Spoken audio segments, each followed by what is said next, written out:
ዛሬ ያው በረራችን ከባለፈው ሳምንት ይቀጥላል። አምስት ኢትዮጵያውያን ከአዲስ አበባ እስከ አርባ ድረስ በእግራችን ተጉዘናል። ልክ የዛሬ ወር የካቲት 23 ለተከበረው ለታላቁ የአድዋ ድላችን መታሰቢያና ክብር ማለት ነው። 118ኛው 118ኛው ይከበር ነበር። ኤፕሪል ዘፉል አይደለም። ከአዲስ አበባ ድረስ ተጓዝነው ኤፕሪል ዘፉል አይደለም። እውነት ነው። ከአዲስ አበባ አድዋ ድረስ 1006 ኪሎ ሜትር ነው። ከዛ በኋላ ደግሞ የተወሰንን ደግሞ ወደ አክሱምም ቀጥለናል። ደግሞ ካረፈን በኋላ አድዋን ሳንደርስ እኮ በፊት አንዳንድ ታሪካዊ ቦታዎችም ገባ እያልን ነው።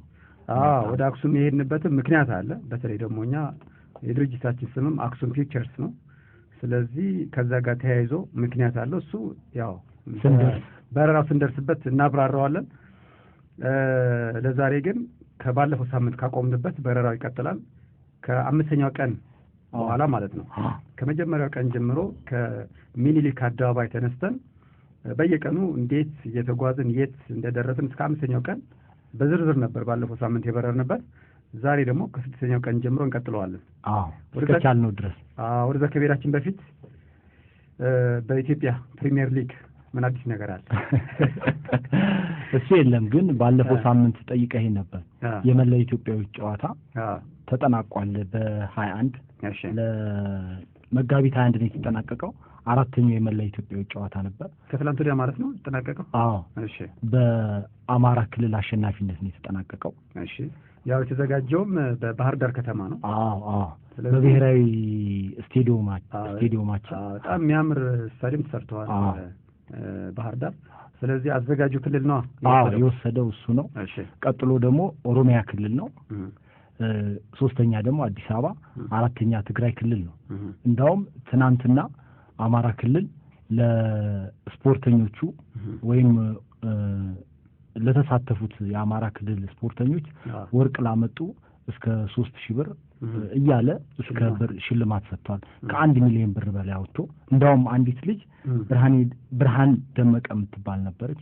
እሷ 17 ወርቅ አምጥታ ነበር በውሃ ዋና፣ የተለያዩ ዋናዎች እና ወደ 52,000 ብር ተሸልማለች። እሷ በየወርቁ አንድ የብር አግኝታለች። 17 ወርቅ 2 ሲልቨር። በጣም ደስ ይላል። ይሄ የመላ ኢትዮጵያ የስፖርት ውድድር በጣም ደስ የሚል ነው። የኦሎምፒክ መልክ ያለው አይደል? አንድ ቦታ ላይ ተጀምሮ የሚጠናቀቅ የስፖርት አይነት ነው።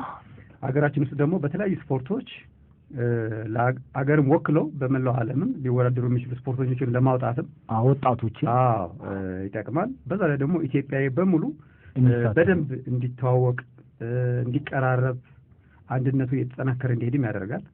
ምክንያቱም የኛውም ዛሬ በተለይ የኛ በረራ የተያዘው ከኢትዮጵያ አንድነት ጋር የተያያዘ ነው። የአድዋ ድል የኢትዮጵያ አንድነት መሰረት ነው።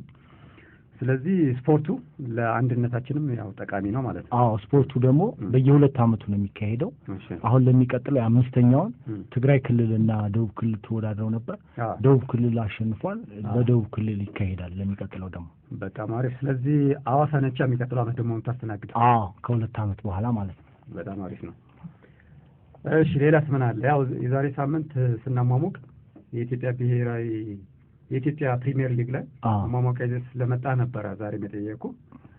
ይሄም ደግሞ እንደ የቤት ስራ ስለሰርተ ስለመጣ በጣም ደስ ይላል። ስለዚህ ከእግር ኳስ ሳንወጣ ዛሬ የአሸናፊ ግርማ ልደት ነው። አሸናፊ ግርማ ደግሞ በኢትዮጵያ እግር ኳስ በጣም ከፍተኛ ዝና ካተረፉ የእግር ኳስ ኮከቦች አንዱ ነው። አሸናፊ ግርማ ተወልዶ ያደገው ድሬዳዋ ነው። እንዲያም በቅርቡም አንድ መጽሐፍ አውጥቶ ነበረ የህይወት ታሪኩ። ስለዚህ አሸናፊ ግርማ ከእግር ኳስ እንዲሁም ደግሞ የፊልምና የማስታወቂያ ባለሙያ ደግሞ ተስፋዬ ማሞም ዛሬ ልደቱ እንደሆነ ያሳያል የኢትዮፒካ ካላንደር።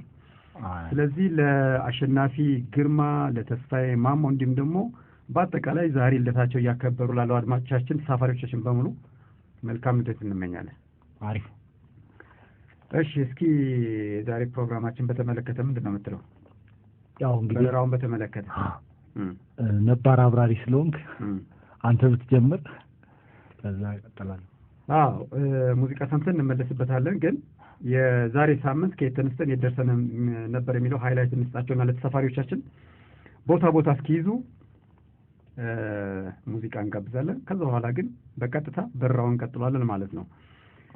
የጉዞ አድዋ 5 እግረኞች 3 ደግሞ በሎጂስቲክስ የተሳተፉበት በአጠቃላይ 8 ሰው የተሳተፈበት በጣም ታላቅ እና በጣም ደስ የሚል አዝናኝም አስደሳችም አኩሪም ጉዞ ነው የነበረው። አስገራሚ። እግረኞቹ እዚህ 2 አለን፣ ኤርሚያስ አለሙና ብርሃኔ ንጉሴ፣ ሙልጌታ መገርሳ፣ መሐመድ ካሳና አለምዞት ካሳሁን ነን። በእግር ከአዲስ አበባ አድዋ ድረስ ሄድ ነው። በእግርም በመኪናም ደግሞ በሎጂስቲክስ አብረውን የተጓዙት ደግሞ ያሬድ ሹመቴ የሎጂስቲክሱ አመራር፣ ሙሉቀን ተሾመ የካሜራ፣ እንዲሁም ደግሞ የሸዋስ ሀበሻ አሊ አብደላ፣ ሁለቱም ደግሞ የአዲካ ስፖንሰር ያደረገን መኪና በማሽከርከርና የሎጂስቲክስ ስራዎችን በመስራት አብረውን ነበሩ። ስለዚህ ይሄ ጉዞ የተደረገው 118ኛ የአድዋ ድል በዓልን ለማክበርና ለመዘከር የተደረገ ታላቅ ጉዞ ነበረ። የዚህ ጉዞ አካል በመሆናችን በጣም ታላቅ ኩራትና ታላቅ ደስታ ነው የተሰማን።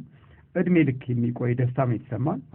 ስለዚህ ከዚህ በጣም ትልቅ ደስታ ካገኘንበት ጉዞ ደግሞ ልምድ ለማካፈል ነው ይህንን በረራ እያደረግን ያለ ነው ማለት ነው።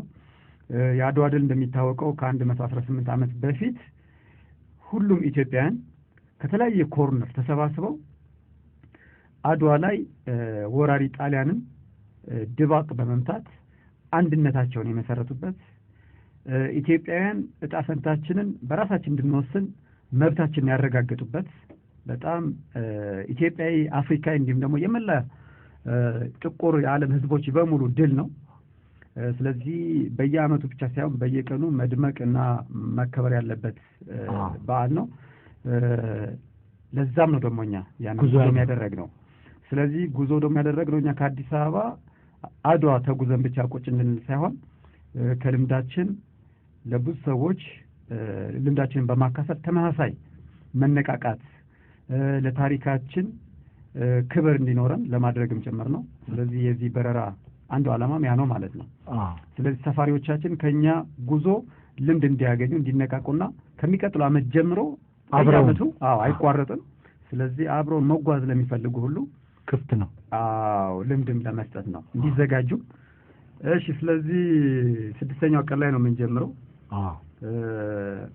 ከአዲስ አበባ ሰንዳፋ፣ ከሰንዳፋ ሀገረ ማርያም፣ ከሀገረ ማርያም ጨኪ፣ ከጨኪ ደብረ ብርሃን፣ ከደብረ ብርሃን ጉዶ በረት እያልን ነበረ ስናድር የነበረው እና በነዛ 5 ቀናቶች ደግሞ ፈታኝ የነበረው የጉዟችን አካል እሱ ነበረ። ምክንያቱም ለጉዞ አዲስ ነን፣ መጀመሪያም ስለሆነ ለጉዞ አዲስ ነን።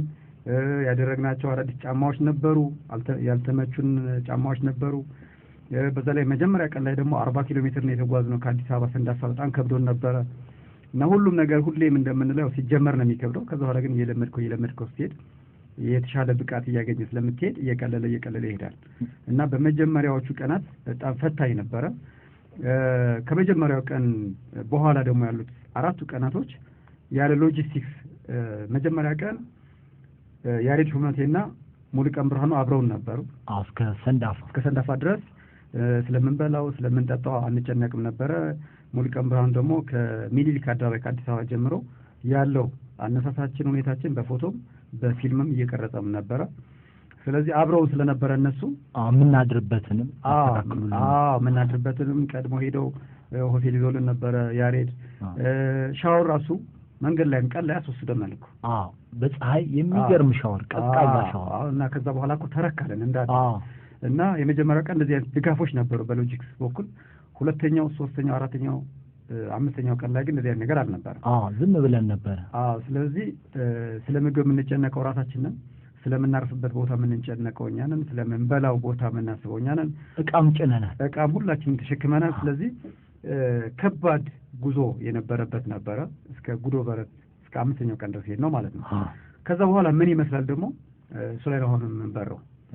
ስለዚህ ከጉዶ በረት ተነስተን ደግሞ ሄድ ነው ወደ ደብረ ሲና ነው። ከጉዶ በረት ጠዋት ያው ሁልጊዜ በሌሊት ነበር የምንነሳው። 11 ተኩል አካባቢ እንነሳለን። 12 ሰዓት አካባቢ መንገድ እንጀምር ነበረ። ስለዚህ ጉዶ በረት ስንደርስ በአምስተኛው ቀን ወደ 161 ኪሎ ሜትር ከአዲስ አበባ ተጉዘን ነበረ። በዚህ ቀን አቋራጭ ፍለጋ ገብተን ያው አስፋልቱ የዛሬ ሳምንትም እንዳልነው አስፋልት ለመኪና ነው የተሰራው፣ ለሰው እግር አይደለምና ይቀጠቅጣል፣ ያቃጥላል። ስለዚህ በጣም ለእግራችን መድከም፣ መዛል እና መቀጥቀጥ አንዱ ምክንያት አስፋልት ስለነበረ በተቻለ መጠን ከአስፋልት ውጭ ለመሄድ እንሞክር ነበረ። እንሸሸው ነበር አስፋልት ከሩቅ ስናየው። አዎ ከዚህ ከጉዶ በረት ወደ ደብረሲና ባለው መንገድ ደግሞ ያው አቋራጭ መንገዶችን ፍለጋም ገባንና ቁልቁለት፣ ዳገት፣ ወንዝ እንደዚህ ሸንተረሮች እያቋረጥን ነው የምንሄደው። የጉዞ አንዱ ውበቱ በነገራችን ላይ የሀገራችን መልክዓ ምድር በጣም እየተደሰትንበት የተዝናናንበት ነው ስንሄድ የነበረው። እያደነቅን ነው የምንሄደው። መቼም ቢሆን በቃ ቢደክምህም ያንን ውበት ታየዋለህ። በቃ ሳታየው ሳታስተውለው እንድታልፍ የማያደርግ መልክዓ ምድር ነው ያለው፣ በጣም የሚያምር። እና በዚህ ቀንም አቋራጭ ፍለጋ አምስታችን መጀመሪያ አንድ ላይ ተነሳን። ከዛ በኋላ ገባን። ትዝ ይልህ እንደሆነ ኃይለኛ ቁልቁለት ነበረ። በጣም የሚገርም ኃይለኛ ትላልቅ ድንጋይ ነበረበት። እሱ የምትለው ይመስለኛል ከደብረ ብርሃን ወደ ጉዶ በረት ስንሄድ ነው። አሁን አንተ ትላልቅ ድንጋይ ነበር ያልከው ወደ ቀይት ያረስንበት ቀን ነው፣ አስታወስክ? ይሄ ግን ከጉዶ በረት ወደ ደብረሲና የሄድንበት ቀን ነው። እና ታስታውሰዋለህ አምስታችን ሆነን በጣም የሚገርም ገደል አገኘንና እኔ እናንተ እንደም ቀድመን ወረድን። ወንዝ አስታወስከው? አስታወስኩ። ከዛ በኋላ ወርደን የሚገርም ቁልቁለት ነው። እንዲያውም መንገድም ራሳችን እየፈጠረን ነው ያለው። ከዛ በኋላ ግን መንገድ አገኘን። ደግሞ ያው ቁልቁለት ስትወርድ ኃይለኛ ዳገት ነው የሚጠብቀን። እሱ ነው ደግሞ ዋጋ የሚያስከፍልህ። እኔ እናንተ እንደውም የዛን ቀን በጣም ቶሎ ሄድንበት ነው። ነጭ ላብ እስኪያልብህ ድረስ ነው ያው ዳገቱን የምትወጣው። ልክ ዳገቱ ወጥተን ስናይ ሁሉም በተለያየ መንገድ ሄደዋል። ብንጠብቅ የሉም። ከዛ በኋላ ተጠፋፋል። እኛ ሌላ አቋራጭ ውስጥ ደግሞ ለመግባት ነው የሞከርነው። ታስታውስ እንደሆነ እናንተ ደብሊው መሐመድ እና አለም ዘውድ ደግሞ በዛው አቋራጭ ወደ አስፋልቱ ነገር ነው የወጡት። ከዛ በኋላ ተጠፋፍተን እኔ እናንተ ብዙ ውስጥ ለውስጥ ሄድን። ገደልና ቁልቁለት ማለት ነው። የሆነ ጊዜ ላይ እንዲያውም የፈራህ ይመስለኛል አንተ አጣልክ። የሆነ ጊዜ ላይ ምን ውስጥ የከተተኝ ይሄ ሰው ብለህ ደግሞ በጣም ገደል ሆኖ ጫካም ነው እና ይሄ ጫካው አይቼም አላውቀውም። አይተህ እንደሆነ ከጫካው ደግሞ ትንሽ ዝቅ ስትል የምትወድቅ የሚመስል ገደል ነበረ። ከወደቅ ቻው ነው። በጣም ርቀት ነበረው። እና ደግሞ አንድ ደግሞ አስፈሪ የሚያደርገው ሰው የሚባልም አላገኘንም። እና በቃ ጫካ ነው፣ ወንዝ አለው፣ ዳገት አለው፣ ቁልቁለት አለው፣ ሰው የሚባል የለውም። እና ጸጥ ያልክበት ምክንያት እኔ ገብቶኛል። የት ነው የገባ ነው ብለህ እና በዚህ ቀን ሁላችንም የተጠፋፋ ነው። እኔ እናንተ ብቻ ነን እንዲያውም ሁለት የነበር ነው እንጂ ሁሉም ለየብቻው ለብቻው ጠፍቷል። ሞ ለብቻው ጠፍቷል። ደብሊው ለብቻው ጠፍቷል። እና በአራት የተከፋፈልበት ነበረ ማለት ነው። እና እኛ ደግሞ በጣም ርቀን ሄደን አስፋልት ላይ ስንወጣ እነሱ ለካ ወደ ኋላ ናቸው። ከዛ ኔትወርክ ደግሞ አይሰራም ነበር፣ ጫካ ስለነበረ ሁላችንም አልሰራም። በቃ ምንም መገናኘት አልቻልንም። ከዛ በኋላ ምንድነው እኛ ወደፊት ሄደናል። ደግሞ ለብቻው ከነሱ ቀድሞ ሄደዋል። እና ሲነግሩን በኋላ ቁጭ ብሎ አስፋልት ላይ መጽሐፍ እያነበበ የባሻው ዓለም መጽሐፍ ተኛ እንደውም እዛ ጠበቃቸው። ከዛ በኋላ ደብሊና ሞ ደግሞ ተገናኙ። እኛም አስፋልት ላይ ስንወጣ ስልካችን ሰራ፣ ስንደውል ተገናኘን። ከዛ በኪሎ ሜትር ነው የምትነጋገረው። ስንት ኪሎ ሜትር ላይ ነው ያላችሁት? እኛ ያለነው 270 ምናምን አካባቢ ነው የደረስነው። 274 ነን፣ 275 ነው ትባላለህ። በቃ እኛ ከኋላ ነው ያለነው። እንደዛ ብለን በኪሎ ሜትር ነው የምንነጋገረው። በጠዋት ውሃ ጨርሰን እዛ የለም እሱ ጋር ውሃ ልቀዳ እኔ የውሃ የገጠር ውሃ ቧንቧ ላይ እንደውም ከውሻ ጋር የተፋጠጥኩ እና ይዞ ብለኸኝ ውሻው እንደውም በቃ ዝም ብሎ አፍጥጦ አየኝ እስክሞላ። መቼም ብሮጥ ደግሞ ገደሉ ከባድ ነበር።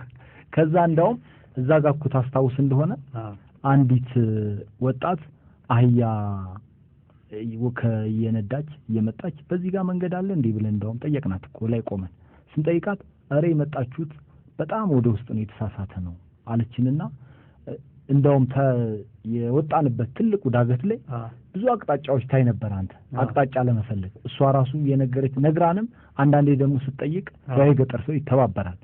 ግን አንዳንዴ በቃ ያለ መግባባት ይሆንና እንደም ዝም ብላን ሄደች። ከዛ ስልካችን ወርዶ ነው የደወልነው። ከዛ ብቻ ብዙ ኪሎ ሜትር ለየብቻ ከሄድን በኋላ ነው አስፓልት የተገናኘ ነው። ስንገናኝ ደግሞ ታስታውስ እንደሆነ እነሶስቱም አንድ ላይ መጡ። ሞ ደብሊው እና አለምዘውድ አምባሻ ይዞ መጡ። የሚጣፍጥ አምባሻ አምባሻ ገዝቶ ይዞ መጡ። ከዛ በኋላ ቁጭ ብለን አምባሻ በላን እና አምባሻ የተጠቀለለው በአዲስ ዘመን ጋዜጣ ነበር። ገለጥ አድርገን ስንበላው ቴዲ ተሾመ ነው ከውስጥ የወጣው። ብቃል አራያችን የሚል አንድ ላይ ቴዲ ተሾመ ነው ሳቀን አብሮን። ስለዚህ ከዛ ያው የዛን ቀን ግባችን የነበረው ደብረሲና ማደር ነው። ስለዚህ ከጉዶ በረት ወደ ደብረሲና ስንሄድ ደግሞ መሀል ላይ ጣርማበር ነበረች። በጣም ደስ የሚል ቀን ነበረ። በነገራችን ላይ ጉዞአችንም ቁልቁለትና ዳገት የሚበዛበት ነው። ጫካ ውስጥ ወንዝ እንደዚህ ነገር የነበረበት ስለሆነ የሚገርም አስፓልትም እዛው ውስጥ ሆኖ በጣም ቆንጆ አስፓልት ያገኘንበትም ነበር። ከዛ በኋላ ደግሞ ወደ ጣርማበር ደግሞ ወጣን። ጣርማበር ላይ ደግሞ በጣም ቆንጆ ቁርስም በላን። አስታውስከው የሆነ በረንዳ ላይ የሆነች ትንሽ ልጅ ያስተናገደችን ሆቴልን በሙሉ ይዛ እሷ የምታስተናገድ። እንዲያውም አንዱ ውሸታችሁ ነው ያለን። አልመጣችሁም ማለት ልትመጡ አልችሉም ያለን ማለት ነው። ስለዚህ ጣርማበር ደግሞ ተሰባስበን ሁላችንም ቁርስ በልተን ከዛ በኋላ ወደ ደብረሲና ወደምናድርበት ቦታ ነው ያመራ ነው። ከዚህ በኋላ እስከ ደብረሲና ደግሞ ያለው ጉዞ በጣም በቃ በአጠቃላይ በጉዞ በጣም ከተደሰትንባቸው ቀናቶች መካከል አንዱ ነበረ። ምክንያቱም ጥቅጥቅ ያለ ጫካ ነው፣ ምንም አይታይም በቃ እና ጫካው ደግሞ በባህር ዛፍ ሳይሆን በሀገር በቀል ዛፎች ነው እና ጽዶችም አሉ። በጣም የሚገርም። እኔ እንዲያውም ከዛ በፊት አስተውዬው አላውቅም። እዛ ደብረሲና አካባቢ ይሄ ዋሻውም ያለበት ማለት ነው። እዛ አካባቢ እንደዚህ አይነት ጥቅጥቅ ያለ ደን አለን ብዬ አላስብም ነበር። የሚገርም ደን ነው ያለው። በጣም አስገራሚ ነው እና ደን ካለ ያው የአየር ሁኔታው በጣም ደስ ይላል። ሙቀት የለም፣ ንፋስ አለ፣ ጥሩ ንፋስ አለ። ዘና እያለን የሄድንበት ነው እና ይሄ ዋሻው ደግሞ 3 ዋሻዎች ናቸው ያቋረጥነው የዛን ቀን። የመጀመሪያው ትልቁ ዋሻ ነው፣ ረጅም ጨለማ ውስጥ ረጅም ነው፣ በጣም ብዙ ሜትር ነው የሚሆነው ርዝመቱ እና እግረኛ አያልፍም በዛ። መኪና ብቻ ነበር የሚያልፈው። በሩ ላይ እንደውም ማለፍ ክልክል ነው ብለን እኮ ተከልክለን ቁጭ አለ። ፖሊስም አለ የሚጠብቅ። መኪና ብቻ ነው የሚያልፈው። እግረኛ ከሆነ በላይ ይርቅ ነበር። ተራራ ወጥተህ ቁልቁለት ወርደህ ነው የምታልፈው። ከዛ አረ እንደዚህ ነው እኛ የተጓዝነው፣ ተጓዦች ነን። ከአዲስ አበባ ወደ አድዋ ነው የምንሄደው ለአድዋ ድል በዓል። ስለዚህ ብዙ ርቀት ነው የተጓዝነውና በነገራችን ላይ ያንን የፈለግንበት ለፎቶም ነበረ። በዛ ማለፍ የፈለግነው ውስጡ ለመነሳት ነበር። በውስጡ አንተን ፎቶ ለመነሳት ነበር የፈለግነው እና ፖሊስም ተባበረ። እንዲያውም አጅቦን ሸኘን ሁሉ። በዛ በኩል ሰዎች እንዲያልፉ የሚደረግበት ምክንያት ይሄ ዋሻው በዋሻው እንግዲህ ተፈልፍሎ የተሰራ መንገድ ነው። እዛ ላይ ጥቃት እንዳይደርስ ነው፣ ሰዎች እዛ ላይ ጉዳት እንዳይደርሱበት ነው። ስለዚህ አጅቦን ፖሊሱ እየመራን አለፈን። እንደውም እዚህ ላይ ብሬ ልክ ሊሸኘን ሲል ረጭ ያለ ነበርና ብቻውን ነበር የሚጠብቀው። ሌላ እሱን የሚቆጣጠር ኃይል ቢመጣ ማንም እንትን እንዳይል ከስራው ተጉላልቶ መሄዱን ፈራና ግን ያወራንለት ወሬ የኛ ነገር በጣም ገርሞት ግድ የለም በቃ ለዚህ ጉዳይ ለሀገር ጉዳይ ከሆነ ብሎ አብሮን ሸኘንና እየዞረ ግን እየተጠራጠረ ያይ ነበር። እየጠበቀም እስከ ጫፍ ድረስ አደረሰን እና እኔ ለመጀመሪያ ጊዜ ነው እንደዚህ ጥቅጥቅ ያለ ይሄ ድፍን ያለ ጨለማ ሆኖ መኪና ሲያልፍ የሚያስፈራ ድምጽ የምንሰማበት ነበር። ዋሻው በጣም ከመርዘሙና በጣም ጨለማ ከመሆኑ የተነሳ መብራትም እኮ አለው። መብራት በርቶም ውስጡ ነው የሚጨልመው። ስለዚህ በእነዚህ ከዛ በኋላ ደግሞ አነስተኛ 2 ዋሻዎችም አልፈናል። አጠር ያለች በጣም ደስ የሚል ነው። ከጣርማበር ወደ ደብረሲናም ያለው መንገድ በዛ ላይ ደግሞ ጥቅጥቅ ያለ ከዛ በኋላ ነው ደግሞ ጥቅጥቅ ያለ ጫካ የሚያገኝ ነው። ይሄ የእግር ጉዟችንም ደግሞ ያሻሸልንበት ቀንም ነበረ። ብዙ 6ኛው ቀን ነው ታስታውሱ እንደሆነ በጊዜ ነው ደብረሲና የገባነው። ገብተን እንደውም እኮ በቃ አሁን ቅድም ስትል የነበረው ከባህር ዛፍ ውጪ ሌላ ተክል የነበረበት አገር በቀል ዛፎች የምትልበት እና እሱን ስናይ ምን አይነት ደስታ እንደተሰማንና ስዕልና ሌላ ነገር ላይ የምናየውን በእውን ያየንበትም ቀን ነበር። ከዛ እዛ ደን ውስጥ ብዙ እረፍት ማደረግን በጣም ደስ ብሎን ተዝናናን። ከዛ በኋላ ደብረሲና በጊዜ ነው የገባነው። እዚህ ላይ እንደውም እኮ ብሬ ቁጭ ብለን ዝንጀሮች ብዙ ዝንጀሮች ያየንበት ነበር ቁጭ እና እንደውም እንዴ በድንጋይ እንዳይለቁብን እያለን እኮ ቁጭ ብለን እያደነቅናቸው ደብሊው እንደውም ዝም ብሎ ፎቶ ያነሳቸው ነበር እና ስለ ዝንጀሮችም እንደውም እየተወያየን ነበር። ጥሩ ነው። የወንድሞች ታሪክ ማንሳት ጥሩ ነው። ጣርማበር ደግሞ መረሳው የውሃው ቅዝቃዜ ነው። ጣርማበር ቁርስ ስንበላ እንዲያውም ታስታውስ እንደሆነ የውሃ ሻት እያልን ነበር የምናደርገው። ማጥርስ ላይ ቀስ ብለን የምንጠጣው አይነት ውሃ አይደለም። በጣም ጠንቶናል፣ ግን በጣም ቀዝቃዛ ነው። የሆነ ጥርስ የሚያረግፍ አይነት ቅዝቃዜ ያለው ሻት ነው የምናደርገው የነበረው። ይነዝርን ነበር። የውሃ ሻት ያደረግንበት ነበረ። በዚህ ቀንም ከ29 እስከ 30 ኪሎ ሜትር ነው የተጓዝነው። ደብረ ሲና ስንደርስ 192 ኪሎ ሜትር ሆኖ ነበረ ከአዲስ አበባ። ያደርንበት ሆቴል ደግሞ ጳውሎስ ይባላል እና ደብረ ሲናም ሞቅ ያለች አነስ ያለች ከተማ ነች። ምን አለ የረሳነው እስካሁን? በስድስተኛው ቀን ጉዞ ምንም የረሳነው የለም። አሁን 7ኛው ቀን ነው የምናየው።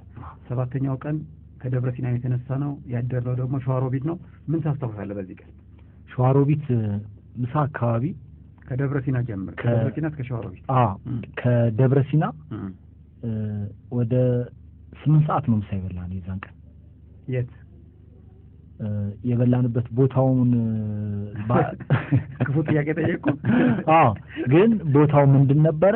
ዝም ብለን መንገድ ላይ እየሄድን ያገኘነው በላስቲክና በእንጨት የተሰራ ዝም ብሎ ግን ምግብ ቤት ተብሎ የተለጠፈ ቦታ ነው። ገብተን እንደውም ፍራሽ መጣልን፣ ቁጭ ብለን ምሳ የበላንበት ቦታ ነበር። ሆቴል ሳይሆን በቃ ይሄ ገጠሩ ክፍል የሚበላበት አካባቢ ነው። እንደዛ ነው። ግን እኔ እንጃ እርግጠኛ አይደለሁም። ያስታወስኩ አልመሰለኝም። ለማንኛውም ከደብረ ሲና ከጠዋት ጀምሮ ቶሎ የራበን ቀን ነበረ። ታስታውስ እንደሆነ ገና ከደብረ ሲና እየወጣን እያለ የሆነ የብስኩት ሸተተን የምታስታውስ ከሆነ ብስኩት ሸቶን የት ነው የብስኩት የሸተተን ብለን ለማስከፈትም ጥረት እኮ አድርገናል። ሄጄ ስጠይቅ አይ እዚህ አይደለም ተባልን እኮ ወይስ ገና ነው አልተከፈተም? ብስኩት ሲጠበስ የሸተተን በጣም ሆዳችን ባዶ ሆኖ ያ ብስኩት እያማረን ነው። በሽታ ቦታውን ሱቅ የፈለግንበት ይሄን ነው። 200 ኪሎ ሜትርም የደፈንበት ቀን ነበር በዚህ ቀን። ትክክል። ምክንያቱም ደብረ ሲና 192 ነው ያደርነው። 8 ኪሎ ሜትር ከተጓዝን በኋላ 200 ሞላን። 100 እና 200 ብርቃችን ነበረ። በጣም 100 ተጓዝን 200 ተጓዝን የምንልበት ነበረ። ስለዚህ 200ኛችን ያከበርንበት ቀን ነበረ። ፎቶም ተነሳን። ከዛ በኋላ በዚህ ጉዞ 3 በሴት ስሞች የተሰየሙ ከተሞችን አግኝተናል። የመጀመሪያዋ በሴት ስም የተሰየመች ከተማ ያገኘንበት ነበር፣ ሳራ የምትባል ትንሽ መንደር። እና እዛ ገብተን ብስኩትና ሻይ በላን። ብስኩቱ ይሄ ድቡልቡሉ ሳይሆን ፓስቲ ነገር ነው የበላነው። እንደውም ወንድ ልጅ ነበር ያስተናገደን አስታውሳለሁ። በጣም አስታውሳለሁ። ሴት ነች ያስተናገደች። አይ ሴቷ መጣችና ከዛ በኋላ እሷ እየሄደች እየጋገረች ነበር የምታመጣልን። ከዛ ልጁን ያቀረበልን። በጣም ሌላ ቦታ ነው ይሄ። የምታስታውስ ከሆነ ገብተን ሳር ብዙ ሳር ያለበት ቤት፣ ሳር ብቻ መሬት እንዳለ ሳር ነው። በግራና በቀኝ ደግሞ የአግዳሚ ወንበሮች ያሉበት አንድ ሴት ልጅ ነች ያስተናገደች። ትክክል። በጣም ተሳስቻለሁ። እና እንደውም ቤቱ አሁን ያስታወስኩት እንግዲህ ሌላ ቦታ እንዳልገባ እንጂ ይሄ በበት የተለቀለቀ ቤት ሆኖ ሁላችንም እዛ ላይም ፎቶ እንዳውም ቁጭ ብለን ተነስተናል። ይሄ አግዳሚ ነበረ ጠረጴዛውም እዛ ላይ ነው። ልክ ነው። እና እዚህ ቁርስ በላን። ከዛ በኋላ አርሜኒያ ደግሞ የምትባል ከተማ አገኘ። በጣም ደስ የምትል እንዲያውም ብዙ ሰዎች ከበቡን። ሬዲዮ ላይም ሰምቶ ስለነበረ ከዛ በኋላ ስለ የጉዞ ዓላማችንም ነገርናቸው። ገለጽ አደረግን። ሸንኮራ ደግሞ መብላት ጀመርን። ትላልቅ ሸንኮራዎች። ሸንኮራ ገዳም ተገዛ። ከዛ በኋላ እሱ እየበላን ደግሞ ወደ ጭራ ሜዳ የምትባል ከተማ ሄድን። ትንሽ መንደር ነች እሷ ጭራ ሜዳ የምትባል። ከዛ ጭራ ሜዳ ደግሞ ቡናም ትፈላለን እኮ እስከ 3 ነው እንደውም ከሳውዲ አረቢያ የተመለሰ ልጅ።